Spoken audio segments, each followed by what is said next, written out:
Versant Power is working to reduce power outages by putting electric fences around substations. Katie Sharp tells us what they're trying to keep out. Even with clear skies, folks can still experience a power outage. Storms, wind, and fallen trees aren't the only cause. In Maine, trees are actually the #1 cause of outages here, but squirrels are another leading cause for substations all across the country. They can get into substations and cause problems. In the past, we've had a raccoon.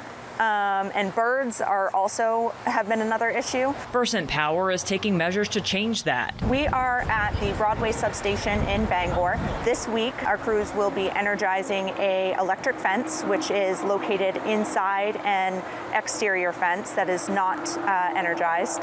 And this is to prevent squirrel-related power outages. What this fence does is it delivers a humane shock to deter the animals before they can get into more dangerous areas of the substation and cause problems. In addition to the fence, they're also covering target areas of the substation. We use bushing guards, conductor cover, and also bus guards as well. But there's some spots in the substation we can't always apply protective covering to. How it's electrically set up, it's hard to get the whole substation out at once. The TransGuard fence is a good remedy to protect the sub as a whole.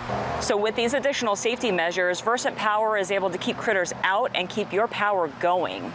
We think that this fence will improve reliability for customers who are specifically served by this substation and also for the other substations where these fences will eventually be installed. Safety is one of our #1 things here at Versant Power. The electric fence itself is inside of an exterior fence, so the general public will not come into contact with that fence. All to help folks in Bangor keep the lights on. This is definitely a project that has been backed by a lot of historical outage data, and it's something that we find importance in because of the way it can protect both the substation and the downstream customers. Katie Sharp, WABI TV5 News, Bangor.